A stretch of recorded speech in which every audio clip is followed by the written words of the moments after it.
Bien-aimés dans le Seigneur, on nous a souvent toujours dit qu'on reconnaît un vrai prophète, non pas par les prophéties, mais plutôt par l'accomplissement de la prophétie. Bien-aimés, oui, c'est important, mais bien-aimé, cela n'a pas de valeur. Laisse-moi te choquer en ce jour, car le marabout peut prophétiser et cela va arriver. Le franc-maçon peut prophétiser et cela va arriver. Mais qu'est-ce qui sera la différence entre un véritable enfant de Dieu et un homme en dehors de la parole de Dieu?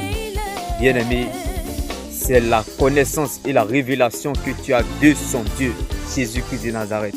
Alors laisse-moi te dire, on reconnaît un prophète par la connaissance et la révélation que tu as de son Dieu, qui est Jésus-Christ de Nazareth. Car bien-aimé, Moïse a reçu toutes les révélations mondiales. Toutes les révélations du monde mondial. Moïse a reçu toutes les révélations du monde mondial. Mais il n'a pas pu rentrer à Canaan. Il n'a pas pu terminer l'année.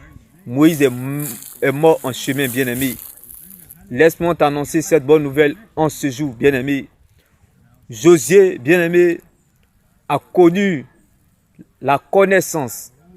Josué a reçu la connaissance et la révélation qu'il avait du Dieu de Moïse, qui est Jésus-Christ de Nazareth. C'est pour cela que Josué a dû rentrer en Canaan. C'est pour cela que Josué est rentré à Canaan. J'aimerais dire à quelqu'un en ce jour, tu n'as pas besoin de connaître les prophéties, bien-aimés, du futur. Mais tu as juste besoin de connaître le Dieu de la prophétie, qui est Jésus-Christ de Nazareth. C'est pour cela, laisse-moi t'annoncer cette bonne nouvelle en ce jour. On reconnaît un prophète, non pas par ses prophéties. On reconnaît un prophète, non pas par l'accomplissement de ses prophéties. Parce qu'un marabout peut prophétiser et puis ça va arriver. Mais on reconnaît un prophète par la connaissance et la révélation de qui est son Dieu. Par la connaissance et la révélation de qui est son Dieu, Jésus-Christ de Nazareth. C'est pour cela que je t'annonce cette bonne nouvelle en ce jour.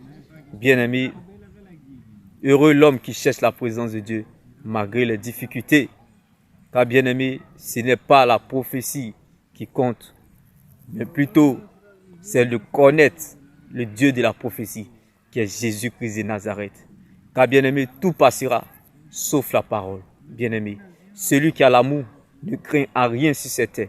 Celui qui a Jésus dans sa vie, celui qui regarde le ciel, qui compte sur Dieu, qui dépend de sa parole, ne craint à rien. T'es béni. Shalom, bien-aimé. La parole de Dieu est la seule prophétie qui ne rate jamais son but.